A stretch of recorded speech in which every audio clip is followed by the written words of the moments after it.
Good evening, ladies and gentlemen, and welcome to another episode of Oxnard Live. I'm your host, Daniel Chavez Jr.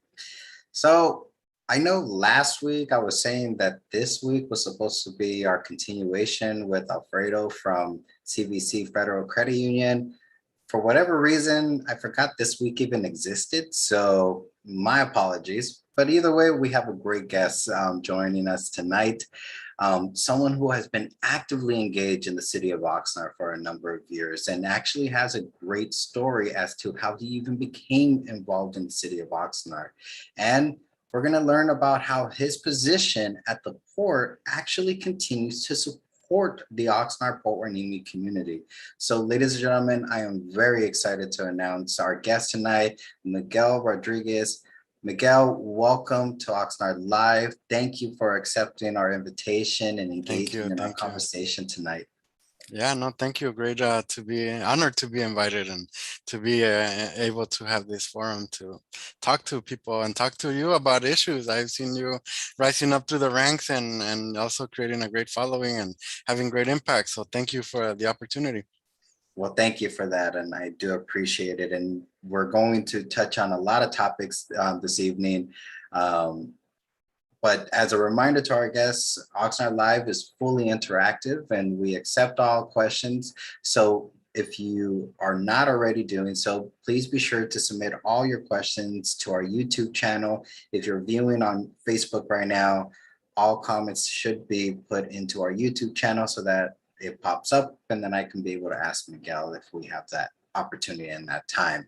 So Miguel, you're well known in the community. A lot of people know you for your activism over the years, even through your work with the Port of Hueneme. But let's go back further than that. Let's find out, how did you come to Oxnard and what motivated you to get down the path of being a community advocate? All right. Well, thank you for the question. I think really my story begins in Mexico City. My brother and I were victims of violent crime. We were kidnapped. And so my mom said, hey, you know what? We got to go. We got to move to, wherever we have family. So the farthest place was Oxnard, actually, right? And so we made our trek to Oxnard. And I got here when I was about 8 years old. And, very naturally, I just started learning how to speak English, learning vocabulary. I remember Six Flags was actually something that I read on a can. And eventually I put, two and two together, that what a flag was and what the number six was, right? And in my community, I was also, that kid that got pulled into all the adult dealings. So, for example, if since I learned to speak English rather quickly, if somebody in the neighborhood was going to buy a car, right, they would call the niño que traduce, right, call the kid that translates. And so eventually I sort of became like the de facto voice for the neighborhood, right? And thinking about it, right, like I got to go to courtrooms, I got to go to the DMV. I mean, I learned a lot of processes, but ultimately now in retrospect, right, I realized that part of that experience was to really, figure out my life's calling, which was to give people a voice. No, and I think that in one way or another, like all my occupations have always steered me toward having that kind of engagement with the people, with the local people in my city. Wow.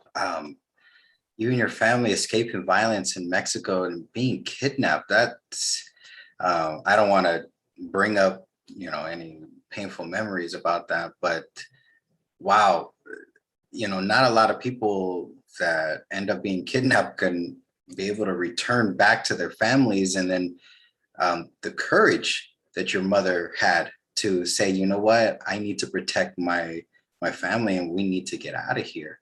Um, Mhm. how, without, any painful memories, but how was that experience?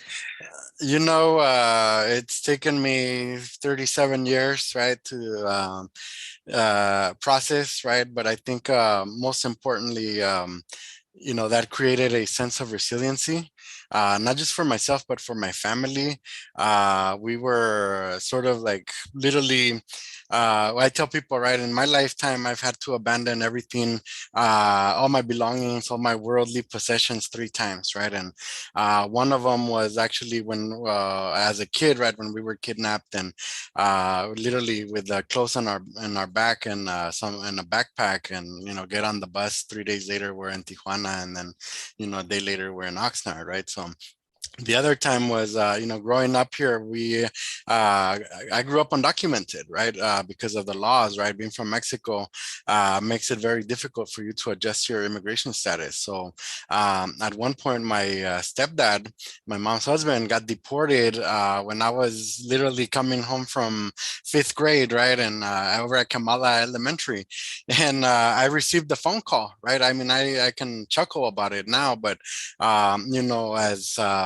as a 8-year-old, getting the phone call from your stepdad saying like, hey, tell your mom that I'll be back in a month, if that, that I'm getting deported. And then for me to have to break the news to the family, right? And then the fear that comes out of that, right? Of, you know what, we got to go. And, leaving everything again, right?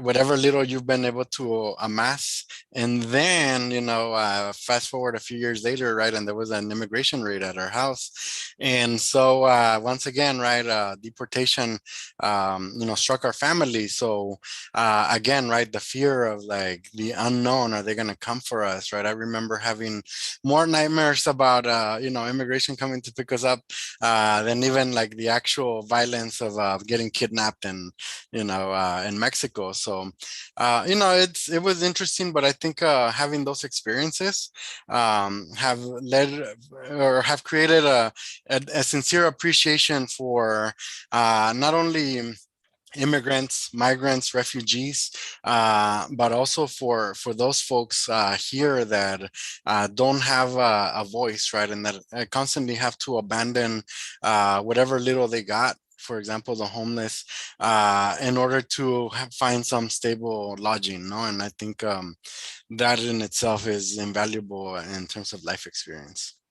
Wow, the amount of stress that you endured as a child, of the fear of the deportation. You're technically classified as a dreamer, coming over here at the age of 8. And you mentioned Kamala School, so I'm assuming that you grew up in the Kamala neighborhood or somewhere around there. Yeah, yeah. Actually, I grew up in front of Lions Park, right, across Oh, okay. from the Performing Arts Center. Mhm. However, the schools were really packed back then, and so instead of me going to Driffle, which should have been the school that I would go to, right, I ended up having to go to Kamala, which was great, because at that point, any type of education is great, right? But also, it was during the times of Proposition 187, which was the most anti-immigrant proposition that took away driver's licenses. It was dubbed the Save Our State initiative, right, which also created a lot of antagonism for immigrants to even be able to access bilingual education, access to healthcare. So, when you factor in all of that into the added stress of family separation and then poverty and all these adverse childhood experiences, right? It's really resiliency, right, that can help you overcome and transcend and eventually evolve. Now that so your experiences growing up really put that fire, that passion in you to really speak up for those individuals that are going through even today what you have gone through. The constant fear of deportation, the constant fear of potentially having to move around so often just to avoid, because of the fact of the fear of returning back to a country, a place that is just riddled with violence. And you were a victim of violence.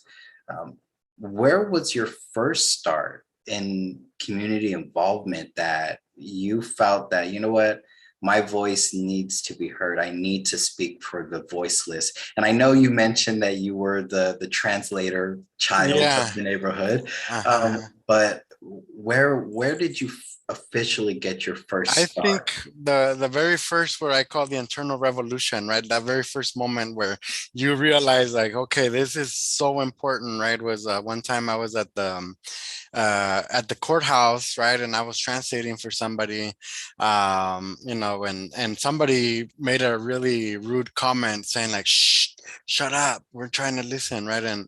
And then, for me to realize like, yo, I'm translating for this person. If I don't do this, right, like, yeah, I could lower my voice a little bit, right? But don't shut me up, because if you shut me up, you're going to shut up this person's entire, chance at like even understanding what he's being tried for, right? That was one of the things. I think I was like 9 or 10 years old at that point. But then also, throughout the whole Prop 187 walkouts, right? Having that first impression, right, of saying like, wow, we're students, we're young, but you know what, we can do something about it. And maybe walking out of school wasn't like the most appropriate thing. However, it was a very powerful thing for youth, right? That was like the one thing that we could take a stand on. And eventually later on down the road, it became more along the lines of figuring out ways to not only give people a voice, because like, that was sort of a given after a certain extent, but bringing people together to understand that the issues that were affecting them directly, right, that were messing with their existence and their rights, right, were bigger issues, right, and they were related directly to poverty, unjust institutional racism, and these other external circumstances, right, that are eventually the root causes of a lot of situations in our community. Absolutely. Ladies and gentlemen, this is Oxnard Live. We're speaking with Miguel Rodriguez. We're currently on the topic of his start and how he came to the city of Oxnard. He is a dreamer, and his experiences and how he supported his fellow neighbors at such a young age, and even got dubbed the title the child translator or the Yeah. translating child. Uh-huh. um, I what which high school did you attend? Because I know you said you were in the area. Was it Oxnard or? I actually, and this is another one of those interesting things, right? Like I actually, well, my parents, right? One of the times when we actually had to pick up and abandon everything and leave, right? It was when we said, hey, well, let's go, live in Ventura, right? Maybe if we change cities, then we won't be found, right? And then that's how I ended up going to Buena High School, graduating from Buena High School. Okay. Well, as long as you didn't say Channel Islands High School, I was perfectly okay with that. No, but in all seriousness, it's the thought process of going with the amount of stress, going through the years and trying to ultimately hide is what you and your family is doing. But at the same time, you're using your voice that kind of makes you stand out. How did your mother feel that the fact that you were just so recognizable as a person to take to the DMV, take to the courthouse, take to all these services to translate, to be able to help others? What were her impressions of it, especially when the whole goal was to try to remain silent, Yeah, go under the well, radar? I think one of the things that we accepted very early on was that it means for survival, right, was to just be a part of our environment, and as a kid, I used to sell at the swap meet with my parents. So I got to know a lot of people that were street vendors, that were, micro entrepreneurs, right? And also, like, being at the swap meet, you see thousands of people on a daily basis, right? So I think that sort of like diffuse a lot of that anxiety, but also later on down the road, right, it created a lot of opportunity, because people pretty much saw me grow up selling at the swap meet, right? So I was there every Saturday and every Sunday, from the time that I was 9 till the time that I was 23, and everybody went to the swap meet in our community. So I created a lot of real good relationships, whether it was I sold somebody something or, people just came to see what we were doing. Awesome. Now, fast forward a few years, you're now a young adult. You're still using your voice. You participated in multiple protests throughout the city of Oxnard, calling for change, calling for justice. Um, you want to share a little bit about that and a Yeah, couple of yeah, the highlighted definitely. ones that stood out to you? Yeah, so one of my first protests was actually, there used to be a mushroom farm, and like over by Olivas Park, and a lot of the workers were getting injured, and so there was a labor issue, and you know one day my friend called me and she's like, hey, do you want to go to this march? And so I was like, sure. And turns out that we went to the United Farm Workers Union march, right? And it was quite the walk from the government center all the way to Olivas Park, right, on the side road down Telephone Road. But it was very powerful, right? For the first time in my life, I had been part of something that was meaningful for workers' rights. No, and I think that when I finally understood that, I was like, wow, like we can improve workers' conditions, right? And that led me to want to get involved with the labor movement. So, also growing up, as a dreamer before the Dream Act or DACA or any of that was around, right? There was a lot of uncertainty. There's still uncertainty to this day, let's be real. But, we sort of, and I call this like the immigrant youth movement of that time, we had to figure out how to be not only advocating for others, but also trying to open the doors to college education for us, right? And I had a friend who was like a 4.5 student. He was in calculus, AP 5 score student, right? And we thought he was the one that was going to break through and open the gates to the university for us. And when we went with him as his support team, to Cal State Northridge, and they told them like, hey, you're great, you would totally fit in here, but unfortunately, we can't accept you because you're not legal, right? And I remember, like, for us, that was a big hit, right? Because we thought like, wow, if this guy can't make it, then what's up for the rest of us? No. And eventually I sort of became aware like, okay, it's going to be really tough to get a college education. So I borrowed my parents' truck and I bought a bucket at with my last $70 to my name at like 23 years old. I bought a bucket at Home Depot. I bought a couple of rollers. I bought an extension pole that was more like a broomstick, and a pack of brushes and a 5 gallon bucket of paint. And I literally drove out to the gas station right there in the corner of Victoria and actually not Victoria. It's a Vineyard and the Boulevard, right? It's like a 70s, and actually it's a Valero. Um, is it? I don't remember Chevron? anymore. Chevron, yeah, Chevron. Yeah.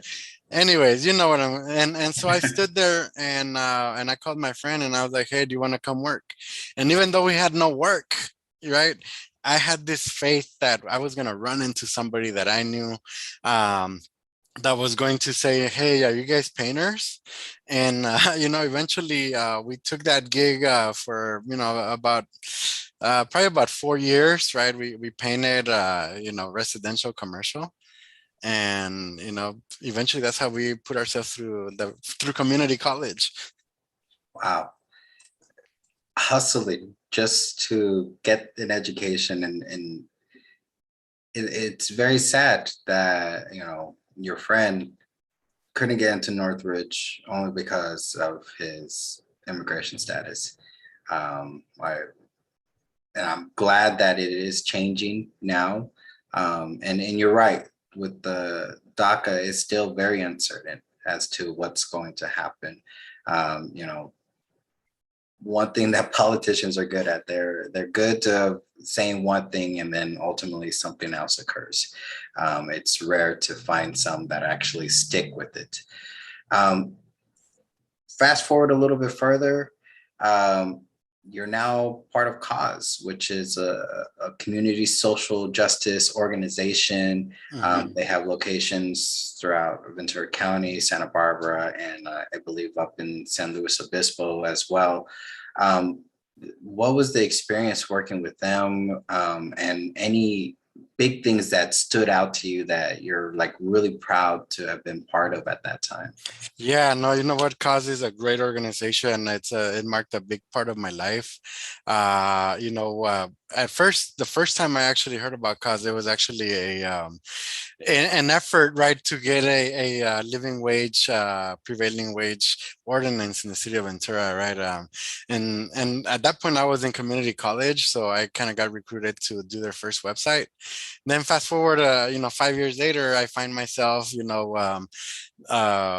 at my house, and somebody knocked on the door and said, "Hey, here's some voter information." I realized I wasn't a voter, right? But at that point, my mom had become a new and a new and unlikely voter, right? And so we got the information for her, and then somebody said, "Would you like to volunteer with us doing this?" And my first instinct was like, "No, you know what? I'm not smart enough. I didn't go to college. Like, yeah, I do have an AA degree, but at that point, I really wasn't in for that kind of fight. However, my friend Beatriz Garcia, who was an organizer, one day we're just driving and she looks at me and says, "Hey, do you need a job?" And I was like, "Yeah, sure, right?" And then she told me what it was, and it was making phone calls, right, at a phone bank for, just some initiatives on the ballot. And at first I was like, "No, I can't do this. This is for people that are educated," having total imposter syndrome, right? And then, she was like, "No, you'd be great." And when I tried it, it just so happened that I was pretty good at it. Eventually, like, we did a lot of that work. And then, they said, "Why don't you become an organizer?" And I was like, "Well, what is that?" Right? Like, what's a community organizer? Is it like the person that goes to your garage and, like, puts everything in boxes, or is it like a community organizer? Is it like someone that is just knocking on doors, talking to people, right? And so I was like, um, okay, I'll try it. And so I literally got dropped off on the Ventura Avenue in the parking lot of the four-way meat market by my friend, who said, "Okay, figure out the issues." And so, it was like a sink or swim type of moment where I started talking to people, and eventually I found out that, there were a lot of truancies happening because the bus service got cut, right? And so that became an issue. And then little by little, we started finding out that there wasn't a real park for the kids. And that's when, it suddenly hit me like, wow, like there's a piece of land that could be turned into a park, right? And a couple of the neighborhood moms were like really enthused about it. So we started a Latino leadership group there through Cause. And we sort of became like the organization in the neighborhood that fought all these different issues, right? So for example, we restored the funding for the public transportation, so there wasn't the truancy issue anymore. We also stopped the public library from getting sold for $1 to a multinational corporation, right? Because if you control the access of information, you control the people's literacy levels, right? We rewrote the inclusionary housing ordinance, which mandated that 15% of all developments have inclusion or affordable housing, right? We fought for the redevelopment of the housing authority. We helped get that. We helped get some farm worker housing in Saticoy. but the biggest thing that I did there, I think, and up to this day, right, is a testament of my passing through the organization, and even my passing through the neighborhood is the park, right, and that was because everybody said it's not going to happen. The land is not for sale. It's owned by 13 different owners. You needed $1 million. Right. And when we went to talk to the mayor at that point of the city of Ventura, he said that, right? But then he said one more thing that stuck with me and goes back to like everything that I'm telling you, right? He said, "I don't know who you are." Okay, that's cool. I don't, the city doesn't have no money. Okay, that's cool. But then he said, "And I don't speak Spanish." And I said, "Wow." Like, am I speaking French to you, or like what? No. So um it was a real eye-opening moment, because at that point I looked at the moms, right, and we were like, oh, we're gonna get this park, and we didn't know how, we didn't know why, uh or where the money was gonna come from, but we just kept on telling the story. And fast forward, it was actually open, the park was open in 2018 in March. So we fought it from 2012 all the way through planning commission, rezoning.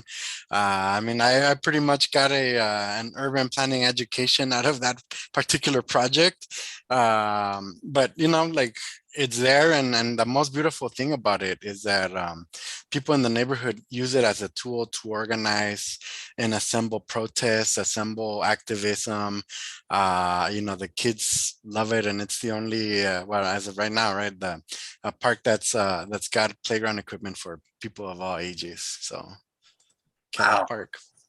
And to think you almost talk yourself out of all of these opportunities because you felt that you didn't have the education level for it. And you just listed a bunch of things that are still in place today that were starting points for progress in the city of Ventura. And you fought, like you said, you got a street version of urban development and design, um, for a park that a lot of people felt was never going to happen, that you Yeah, were just pretty much wasting your time. So yeah. I mean, people thought we were crazy, but we were hopeful, and I think above everything, we were determined. that's all it takes. So I want to fast forward to now you're working with the port, and the position that you have still supports the communities.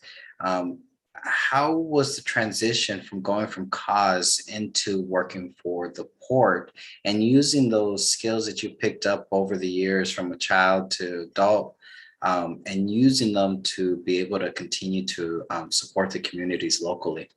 Well, it wasn't a direct transition. I actually uh, took a position at the County of Ventura for about 3 years, doing community outreach program development to get, low-income folks and Spanish-speaking folks into Medi-Cal services in the behavioral health division.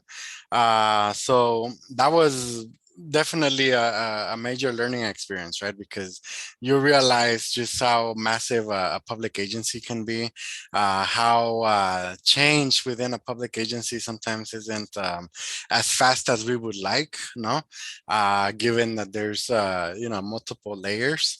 But also, for me, I think that it helped me realize what my version of and my vision of equity was going to be around. I think that coming in as an organizer and realizing from the inside what the inside looks like, having seen it from the outside, right, is very different than just like being on the outside looking. It's like the allegory of the cave, right? Like you're only used to seeing a particular set of shadows, right? And it's not until you leave the cave that you see, like, whoa, okay, this is how this actually how this world and this universe operates, no? And so coming to the port, I've actually been at the port for 2 years. I'm pretty much the newest department. I'm starting the newest department. I started the newest department, and a lot of it was about, how do we bridge this gap that has not traditionally been filled, right? Because a lot of people have a lot of different impressions, right? We have the old time families that used to be able to just walk onto the pier or to the docks and trade with the fishermen, right? We have the families that back in the 80s, came to get work at the port, right, and eventually became longshoremen, right? We have the newer immigrant families, right, that live here in the neighborhood surrounding the port, that have zero concept of what the port actually is and think that we're part of the naval base. And I was in one of those, right? I was a newer immigrant and I had no idea what the port was. I actually thought that the ships actually came to Hueneme Pier. That's how like misinformed I was, right?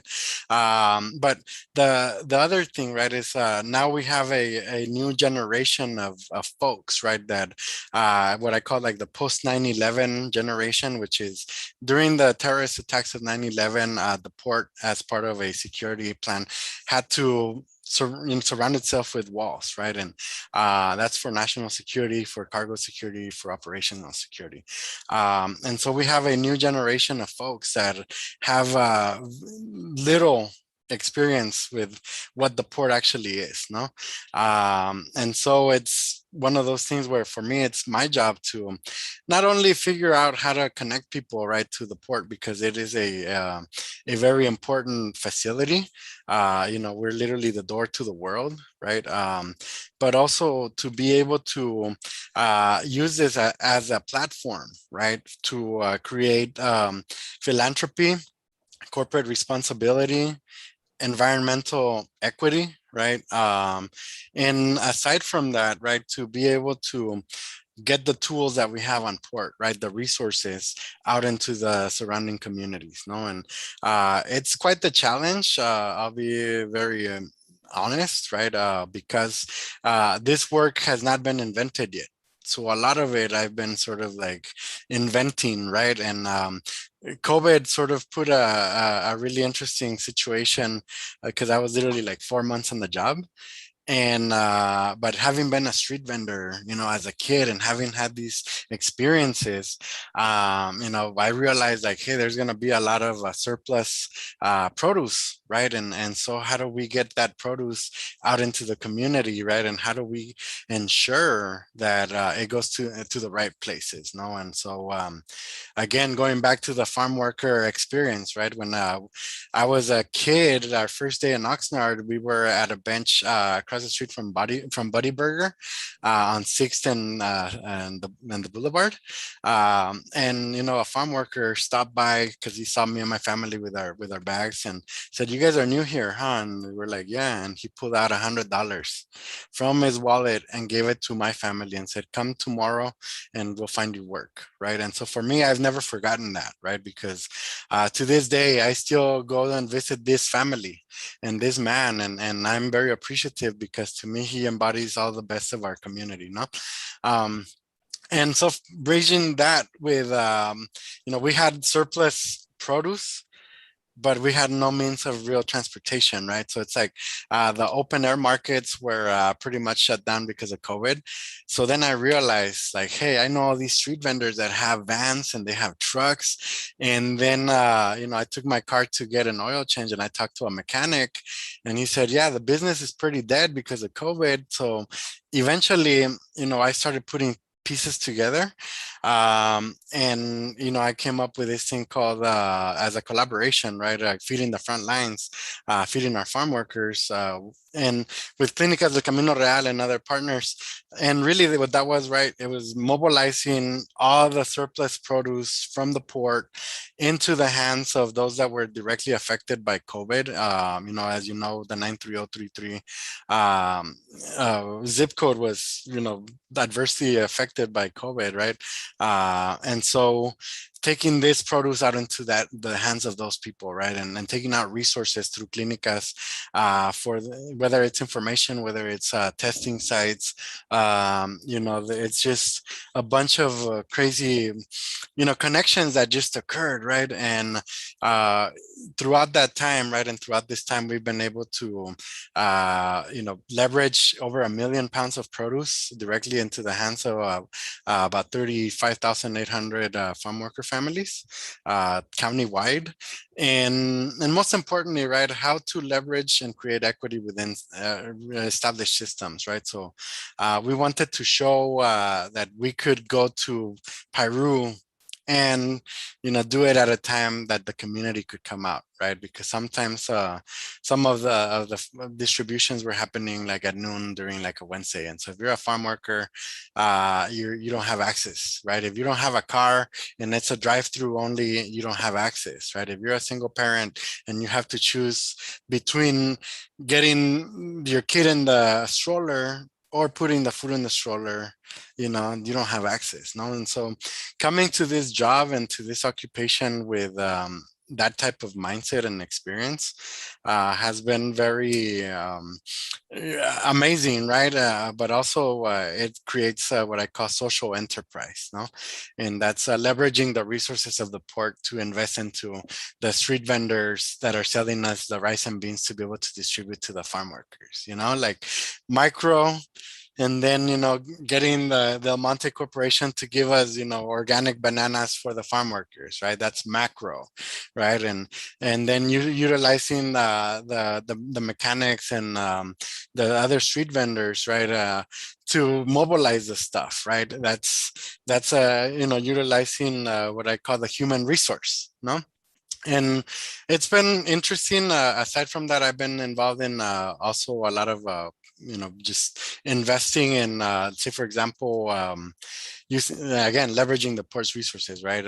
Like we know that there's migrant students that need notebooks, right?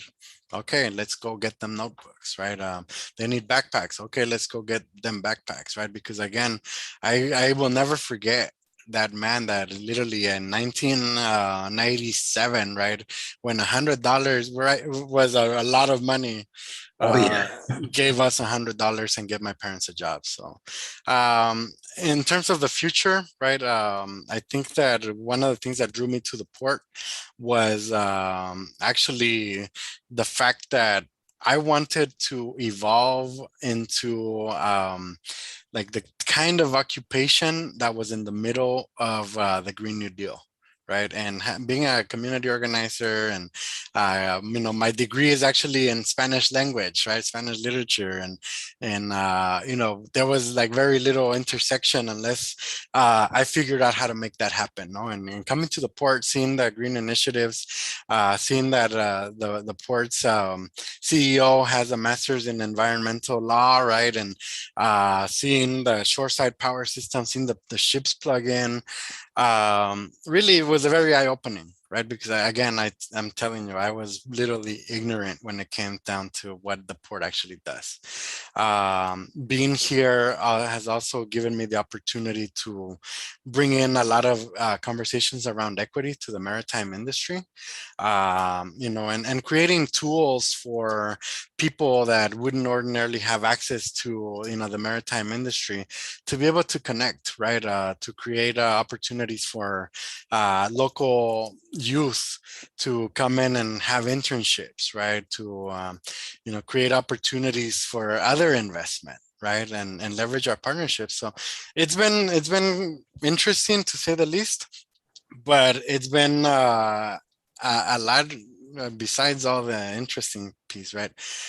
It's been an era of a lot of personal growth, because I'm now 37 years old, right? Like I'm no longer the young activist that could make posters till 5 in the morning, right? Like now I have to be more strategic about how to get the work done, how to bring people into the work, and how to remain legitimate to the work, particularly around giving people a voice, around creating equity and opportunities for street vendors and local mechanics and people who do the rank and file work, right? And I think I'm very proud of it.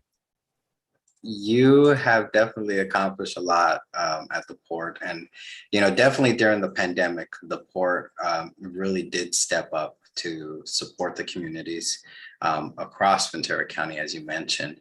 And for the past few years, the port has taken a lot of very bold steps to be good environmental stewards, good corporate partners, because that's what so many of us want from our large businesses, our government agencies, is to be good partners, corporate partners, to be environmental stewards in a positive way so that we have our environment and our economy both stay strong and healthy. But I want to touch on one topic, Mhm. because the port has done so well, and I know my information from the port because I went through the Oxnard Chamber Leadership Academy. We got to tour the port. We got to learn about the projects that are ongoing, that have been completed, and the steps and the awards that have been received by the port for their clean energy, their clean air, so many different awards. But there's some pushback from an organization that you used to work for, Cause, and a couple of the local neighborhoods in South Oxnard that are pushing back on a project that the port is trying to potentially get through. When that actually happens, I don't know, and I'm not asking you to disclose that, but what are your thoughts on that part? Again, you worked for Cause, now you work for the port. Where are the balancing acts or the struggles that you feel of still trying to support your community, but at the same time, your employer that is doing good in the community? Well, I mean, I'll be very honest and upfront, right? I think that a lot of it deals with understanding compromise, no? And I think that really the most important thing for me at this point, right, is there's the project is called the 34 acre project, right? And it's the 34 acres that are at the end of Hueneme Road that have been vacant for the past, 30, 40 years. I mean, I grew up seeing that place be the same way it is now, no? And then also seen a couple of things, right? The first one is 10 years ago, there was a development called the South Shore Project that was going to be like 4,000 homes in that area, no? And helping, get that stopped, right? And then realizing 10 years later, like, wow, like that same area where the housing was going to be built is the area where, we have multiple families living in a single dwelling, right? And we, in a way, inadvertently created somewhat of a housing crisis in the area, no? And realizing just also how to be practical about the issues, no? I think that, the community is very interested, invested in creating a park there, which, if I may recall in the earlier part of the conversation, having somebody like me involved in a park conversation and an empty piece of land is actually an asset, right? Because I've actually been through it and I know how to do it. And the other piece is collaboration, right? Like, yes, the port has a temporary use permit application for that site to park approximately about 5,000 vehicles, right? And this would be, mobilizing vehicles 18 days per month, 200 vehicles per day, 18 days per month again, right? And then what is the likelihood that you're going to be able to start 5,000 cars on the same cold morning, on the same day? Yeah, it's kind of like the whole, how many monkeys and enough typewriters can you get to crank out, the Divine Comedy, So being realistic, right? And being pragmatic, going like, wow, like if we were all just really sat together and figured out, okay, if we can get some solution, right, where the port can, create revenue, right? Where the port is in relationship with the owner of the property, right? Which was something that we weren't, in relationship in Ventura, and it took longer to get control of the land, right? And then also, if the community really came together and said, this is how we're going to get a park there, right? And utilize some of the ports, whether it's, revenue or whether it's a partnership, right? And let's figure it out, right? We can preserve the land, as long as the owner doesn't, say like, oh, you know what, I've had it with everybody fighting. I'm just gonna sell the land, and I'm gonna sell it to whoever gives me the most money, because at that point everybody loses, no? um so for me, it's about being practical, right? I think that everybody can win if we stop thinking in absolutes. I think that it's very easy for all of us, right, to just say, no, we got to stop it. We got to stop it. We got to stop it. Okay. If we stop it, the owner gets mad. We lose out. He sells. Everybody loses, no? Um, and so it's like, what does it mean? Well, if we really are wanting to deindustrialize the coast, right, we have to also be careful that we're not going to gentrify, right? Because as soon as there's a little bit of improvement, right, gentrification comes in. When I worked at on the park in Ventura, there were 88% renters, and it was like almost 90% Latino, right? Now you go there and it's, about 60% Latinos, and there's even, lesser percentage of renters, no? The demographic has shifted, and it's because the environment has shifted and it created an avenue or an opening for gentrification. So, us at the port, we have to be even more intentional about thinking about all these other factors. Why? Because yes, we're under scrutiny, right?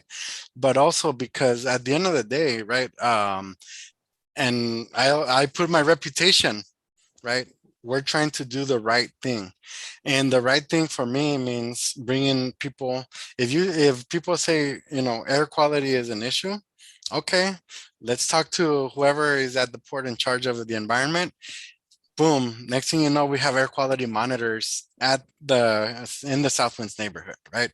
That for me was very eye-opening. I said, wow, like, shoot, to see that kind of investment from a public agency right off the get-go is incredible, right? Like I said, I worked at the county where, even getting a stapler sometimes was 3 signatures and 2 emails and an approval from the CEO, right? I mean, like, you're talking about the reallocation of resources, no? So being at the port is in this particular project, I think that even though it's been polarized very heavily, there's still an opportunity to create a lot of benefit to the community. And I just wish, right, that everybody really understood that we are literally a partner rather than an adversary. And my dream would be to have something like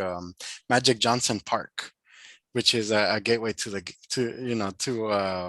a little park with a lot of little lagoons, but to have that be sort of like the gateway to the Channel Islands, right? I mean, not the Channel, I mean the Ormond Beach, right? The wetlands. Well, even the Channel Islands, I mean, why not, right? Like, if that's the goal, that's the goal, right? But Endless possibilities. ultimately, again, right, I can't reiterate enough that in terms of creating real equity and opportunity, we have to figure out who all the other players are and be willing to play, right? And it's not pretty, and politics is not a spectator game, and neither is corporate responsibility. We have to be in there, and we have to be in there hard, but at the same time, we have to be willing to be in the room, Exactly. and I think that for me, right, I go like, dude, if there's a time and a person and a place and an agency and collaboration that could happen to build that park,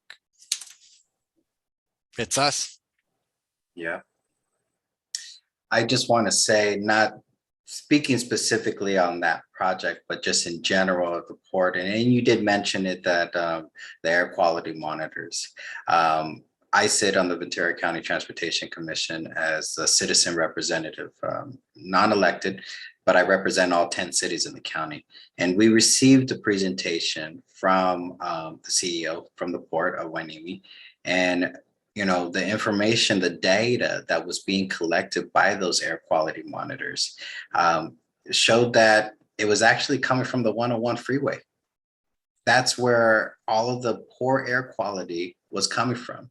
So to think that it was coming from the 101 freeway and then traveling all the way towards South Oxnard, and in the early mornings being, or late evenings being the heaviest, all 17 commissioners, we all agreed that definitely something needs to be done. And we all directed staff to work with the port to try to, and our partner agencies across the county and the state, to try to figure out ways to, um, I don't know how you stop air from moving from one place to another, but definitely we were, to clean it, right? yeah. And that's a conversation that needs to occur with all hands on deck, right? And I think Mhm. that the one thing that I've seen, right, because now I've been involved in air quality monitoring for a year and a half now, is really the fact that, like you said, right, the worst air quality is near the 101.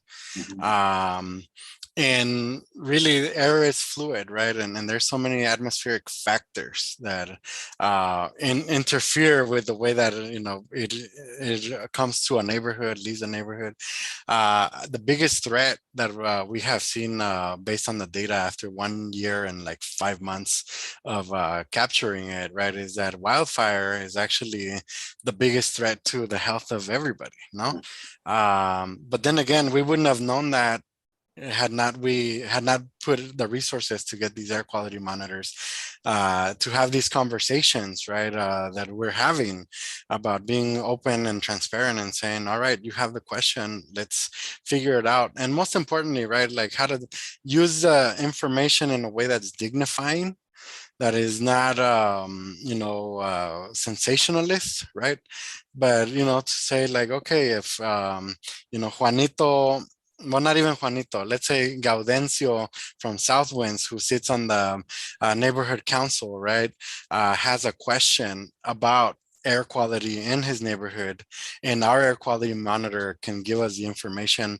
Let's give it to him, but not as a binder that he's gonna, with full of numbers that he's never going to be able to interpret, but rather let's empower him with information that's meaningful, that's relevant, and culturally appropriate. No, and like I said, we're in a new universe, because a lot of this information, a lot of this data and this methodology hasn't been even proposed, right, in terms of language access, no? And so it's like we have to figure out the relevant examples to dignify these people's experiences with our data so that they have true power, because otherwise it means nothing. Exactly. I agree 100%.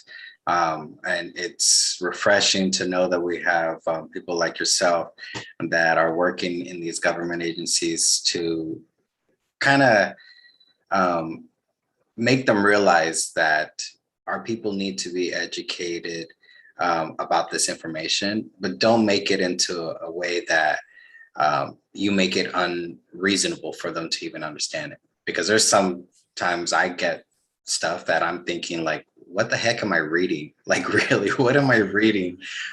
So, the easiest formation is always the best way that I believe.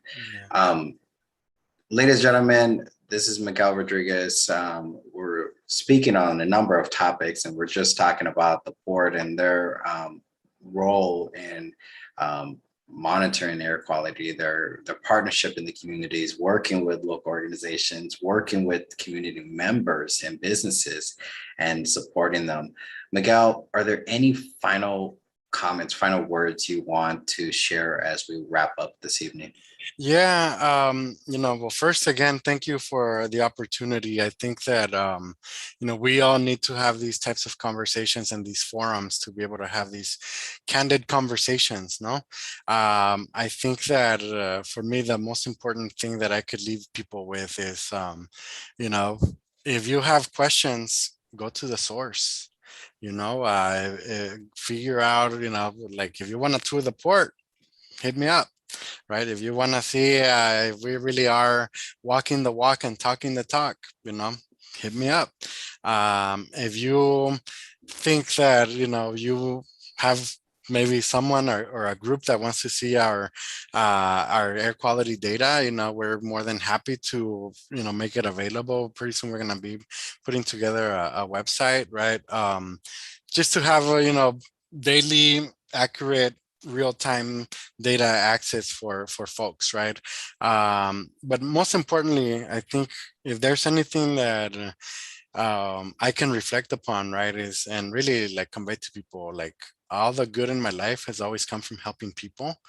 And I have been very intentional about incorporating my values, my skills, and even just my work ethic, right, onto like doing this work in a way that's meaningful and important, and that creates equity and social justice. And I think that I invite people, right, to have these opportunities to come and be a part of what we're doing, because outside of what you hear, like we're literally setting the tone nationwide on decarbonization of ports, right? We have literally just testified before Congress on that, right? I just presented to the EPA on air quality access and information and tools, the creation of tools to be able to convey the information, in communities of color, right? We literally just got a $200,000 grant to do community outreach work, and creating a blueprint for a full electrification of the port, right? And there's people saying like, well, how come the Port of Hueneme doesn't commit to zero emissions by 2030, 2035? Well, the reality is, if we want to just shoot out symbolic dates, I can tell you, yeah, we're going to be fully electric next week. But if we don't do our homework, if we don't have a true plan, a true blueprint, we're just shooting off hot air. And as we know with air quality, right, we have learned a few lessons. And the most important one is, you want to be truthful and legitimate and dignifying, because at the end of the day, we understand that we're in an industry that's changing, and we want to be in the front, right? We want to be leading it. And for me, like I said at the very beginning, right, I wanted to be a part of this transition with a Green New Deal, because I would see AOC, I would see Bernie, I would see everybody that's like, pushing for it. And I was like, how can I get in that fight? Right. And I think that, I've been blessed enough to be able to have this opportunity and be directly involved. You know, every day's a challenge. I'm not going to lie to you, but, at the end of the day, I'm very satisfied and very proud. Awesome. Thank you again, Miguel, for joining me this evening. I definitely could continue this conversation with you a lot longer, because it's a lot of great information and you bring up a lot of great points. We have to know the information before we say, okay, by this date, this is what's going to occur, because things change, things happen. And if we're not 100% sure, or at least 90% sure, then we're shooting ourselves in our foot. And then we're going to actually have to play cleanup a lot more than we would if we just took our time to really learn the information. Yeah, and one of the obstacles, right, is that we might not even have the actual power from the utility company to be able to power all this great electric equipment that we can bring. Yeah, absolutely. Ladies and gentlemen, this is Oxnard Live. We're speaking with Miguel Rodriguez, community advocate, employee of the Port of Hueneme. He threw it down multiple times to contact him if you want a tour, you want additional information. There you go, Farmworker Legalization now. We all know that our farm workers play a huge role in our economies, and they continue to put food on our tables. You see them out there through harsh weather conditions. They're out there still working very, very hard for all of our communities. So if you want to reach out to Miguel, you can. His email is right there it's kind of small, but it's mrodriguez@portofh.org. Be sure to reach out to him, get additional information, get a tour of the port. The port is actually a really great place to tour. A lot of stuff to see. I enjoyed it when had the opportunity to visit the port. So this is Oxnard Live. Please be sure to join us next week as the return of Oxnard and Espanol return with Adam Lopez on Wednesday at 6 p.m. We're continuing our conversation with Alfredo from CBC, Federal Credit Union, on financial budgeting, planning, and really trying to help our community get back on a stable path, especially during COVID. The following day, Oxnard Live with myself. We'll continue that conversation in English. And then beginning on Wednesday, September 15th, Oxnard Live is moving to Wednesdays at 6 p.m. Oxnard Live with me will be every first and third Wednesday, and Oxnard Live in Espanol will be every second Wednesday. All 3 weeks will start at 6 p.m. You can visit our website, oxnardlive.net. Stay up to date to watch past episodes and subscribe and hit the notification bell on our YouTube channel. Ladies and gentlemen, this has been Oxnard Live. I'm your host, Daniel Chavez Jr. Thank you again, Miguel, for joining me in this conversation. Thank you to our viewers, all live